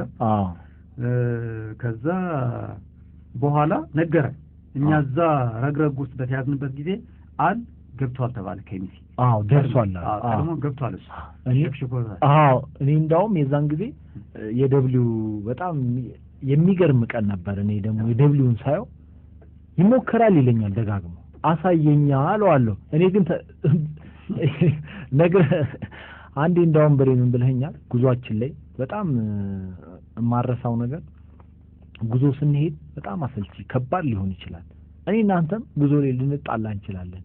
እኔና ዮኒ ራስ ዳሽን ስንወጣ ነግሬው እንኳን በቃ ያቺን መንገድ ተጣልተን ተነጫንጨናል። ስለዚህ እሱም ይመጣብኝ ነበር። እንደዛን ቀን ተነጫንጬ አላቅም እኔም እና መሸ። በዚህ ላይ ግመሎች ይመጡ ነበር። ጨለመ። ግመሎቹን እረኞች ይዘዋቸው ቤትም እዛ አካባቢ ሰው በጎጆም አይኖርም እንዴ ዝም ብሎ ክብ አድርጎ ነበር የሚኖረው። እነሱ ሲመለሱ ፍራቻ ገጠመኝ። ረብሬ እንዴት ነው ይሄ ነገር ስን አይ አሁኑኑ ሰዓት እንወስን እንመለስና ወደ አስፋልት እንውጣ ካለዛ እዚህ ይመሽብናል መወሰን አለብን ብለህ እንዳው መጨረሻ ላይ ተስማምተን የተመለስንበትም ቀን ነው። ስንመለስም ራሱ ተቸግረን ነበር። ምክንያቱም እየዘለልን ያለፍናቸው እነዚህ ረግረጎች ተመልሰው ደግሞ አጋጠሙን ማለት ነው። በረግረግ ነው የተከበብነው። ከዛ በኋላ እየዘለልን እየጨለመ መጣ። ድንጋጤውም አለ። በዛ ላይ ደግሞ ገና ደግሞ ከሚሴም ርቃለች። ስለዚህ ቶሎ ወደ አስፋልት ለመሄድ ብዙ ወንዞች መዝለል ነበረ። እየዘለልን መንገዱን አገኘ ነው። አንተ ጥለን ሄድክ። ከዛ በኋላ እየመሸ ሲመጣ አይ እየሮጥኩ ይሻላል መሄድ ብዬ እንዳውም ከፊት ሲሄድ በጣም የገረመኝ የዛን ጊዜ ታስታውስ እንደሆነ ብሬ ካራቴ የሚሰሩ ህፃኖች እና ይሄ ነጭ ጨርቅ አርገው ከሩቅ ሳይ ሌላ ነገር ነው የሚመስለው። እዚህ ጋር ምንድነው የሚጠብቅ ከከተማው ወጥተው ካራቴ የሚሰሩ ጨለማ ሆኖ በዛ ሰዓት እንደዚህ አይነት ካራቴ የሚሰራ ይኖራል ብዬም አልጠበቅኩም። በዚህ ላይ እንደዚህ በነጭ ነገር ጨርቅ ታስሯል። ከላይ ሳይ ሁ የሚል ድምጽ ብቻ ነው የሚሰማው እና ካራቴ የሚባል ከዛ እንደምንም አስፋልት ስንጠጋቸው በጣም ህፃን ልጆች ናቸው። አንድ የሚያሰራቸው አለ። መኪና ዳር ላይ ቆሟል። አስፋልቱን ስናገኝ የነበረኝ ደስታ አድዋ አይገባኝ መሰለኝ። መሸም የዛን ቀን እኮ ለመጀመሪያ ጊዜ የመሸብን ቀን ነው። ከጥቅም ውጭ ሆነን እግራችን ጨርቅ ሆኖ ነው ከደብሊው በስተቀር ደብሊው ይስቅብናል። ከሚሴ ደረስ ነው ግን ይመስለኛል በዚህ ቀን መቼም ደብሊውም ትንሽ ድካም የሚሰማው ይመስለኛል። ሰው ነው በጣም ደክመናል። እንዲያውም ልክ እንደገባን ጁስ ገዛልን። እንደዛ አይነት የሆነ ነፍስ አድን የሆነ ጁስ አልጠጣም። ጭልጥ አደረገ መለሳል እና ከሚሴ በዚህ መልኩ በጣም ሰልችቶን በጣም ተማረን ደክመን የደረስንበት ነው። በአጠቃላይ ግን 48 ኪሎ ሜትር የተጓዝንበት ቀንና 44 ቀናት የእግር ጉዞ ስናደርግ ሪከርድ የያዘ በርዝመቱ ይሄ ቀን ነበር፣ በአሰልችነቱም በአድካሚነቱ። እንደውም ራትም እኮ እንዴት እንደበላ ሳንታጠብ ነው ይበል። እንዴት በጣም የሚከብድ ቀን ነበር እና ከሚሴንም ምንም ሳናይ ከሚሴን ዞር እንኳን ብለን ሳናያት እንደገባን ሆቴል ገብተን ተኝተን በሌሊቱ በነጋታው ነው ቁርስን በላን ያየናት ከሚሴ። እሺ ስለዚህ 11ኛው ቀን ላይ ከካራቆሬ ወደ ከሚሴ 48 ኪሎ ሜትር የተጓዝንበት ቀን ነበረ። በጣም አድካሚ ነበረ፣ ግን ደግሞ ደስ የሚል ረጅም ጉዞ ማድረግን ከኪሎ ሜትራችንም ያው የቀነስንበት ስለሆነ ከአንድ ሺው በነጋታው ደግሞ ደስታም ተሰምቶናል። በጣም የሁለት ቀን የሚሆን ጉዞ ነው የተጓዝነው ማለት ይቻላልና የሁለት ቀንም በአንድ ቀን የመታነው ቀንም ስለነበረ ደስ ብሎን ነበረ። ስለዚህ 12ኛው ቀንስ ምን ይመስላል? ከከሚሴ በኋላ ጉዞ ወዴት ነው? ምን አጋጥሞናል? እዚህ ጋር የማይረሳ አጋጣሚም አለው 12ኛው ቀን ላይ። 11ኛው ላይ ቀን ግን በነጋታው ተነስተን የምንጓዝ ራሱ አይመስለንም። ማታ እንደውም ደብሊው እዚህ ላይ ብሬ ብዙ ጊዜ ማታ ምን ያደርግ ነበር? ያው ማሳጅም ያደርግ ነበር። ብዙዎቻችንን ሰውነታችን ደቆ ሲያመሽ እሱ የሚገርም ማሳጅ ያደርጋል። የእግር ማሳጅ ልክ ማሳጅ አድርጎ ከዛ የምንነሳ አይመስለንም። ግን ጠዋት ደግሞ በቃ እንነሳለን። ግን ያን የሚደረግበት ምክንያት ደግሞ ምንድነው በሬ ውስጡ የነበረው አላማችን እልሁ ይሄን ነገር አባቶቻችን ያደረጉት ነገር እኛ ማድረግ አለብን ብለን በፊት ውስጣችን ስላሳመን ነው ይመስለኛል። ብዙ ጊዜ በቃ ፈጽሞ እንነሳለን ማንባለው እየተባባለ ጠዋት ግን ደግሞ ንቁ ሆነን ብድግ እንል ነበር። የደብሊው ማሳጅ ካነሳው አይቀር ከዛ በፊትም በተለይ እኔን ብዙ አሪፍ ማሳጅ ሰጥቶኛል። ቻይና እንኳን እንደዚህ አይነት የእግር ማሳጅ ተደረገ አላውቅም። በጣም የሚገርም የእግር ማሳጅም ችሎታ አለው ደብሊው። ማታም ደግሞ እናፍታታ ነበረ። ማፍታታቱም ራሱ ይጠቅማል። ጠዋቱም ደግሞ እናሟሙቅ ነበረ። ስለዚህ ተጓዥ የጂም አሰሪያችንም ጭምር ነበረ። በጣም ሲደክመን የእግር ማሳጅ ይሰጠን ነበረ። ያ መድኃኒት ነበር የሚሆነውና እንዳልከው ከሚሴ ላይ በጣም 48 ኪሎ ሜትር ተጉዘን በጣም ደክሞ ስለነበረ በነጋታው ምንጓዝ እስከማይመስለን ድረስ ነበረ። ግን ማሳጁም ጠዋት ተነስቶ ደግሞ ያለው የማፍታታቱም ነገር አላማውም ወኔውም ፍላጎቱም አለ። ተደማምሮ ደግሞ እንደ አዲስ ደግሞ ያው ጉዞ ይቀጥል ነበረ። ስለዚህ 12ኛው ቀንም ከከሚሴ ጉዞአችን ቀጠለ። ከሚሴ ጠዋት አረፋፍደን የተነሳ ነው። ሌላ ቀን በጠዋቱ መነሳት አልቻልንም፣ ምክንያቱም በጣም ስለደከምን ማለት ነው። 2 ሰዓት ከምናምን ይሆናል። ከእንቅልፋችን የተነሳ ነው 1 ሰዓት ተኩል ነው የዛን ቀን በተለየ ሁኔታ ማለት ነው። ከዛ ቁርስ በልተን ከሚሴ አረፋፍደን ነው ጉዞ የጀመርነው። ስለዚህ 12ኛው ቀን በዚህ ሁኔታ ተጀመረ። 20 ኪሎ ሜትር ተጉዘን ደግሞ ለምሳ ወለዲ ላይ አረፍን። 345 ኪሎ ሜትር ከአዲስ አበባ። ወለዲ ላይ ምን አጋጠመን? ወለዲ ላይ ምን ታስታውሳለህ? ወለዲ ላይ ያው የከሚሴ ቁልፍ ስላለ ምክንያት ልስጥ እንጂ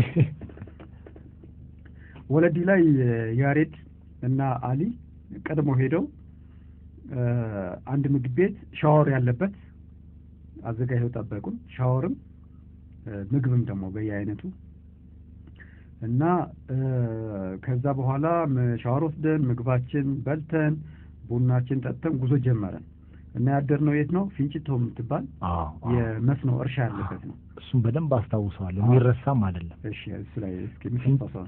ፊንጭቶ ላይ ምንድነው ያየነው? እዛ እርሻው የሚገርም እርሻ ነው እና ይሄ ፏፏቴ የሚያየንበት ነው። የመጀመሪያ ጊዜ እኔ እዛ ቦታ ላይ እንደዚህ አይነት ፏፏቴ ይኖራል ብዬ አልጠብቅም። ገበሬዎቹ እርሻው በጣም የሚገርም ነው።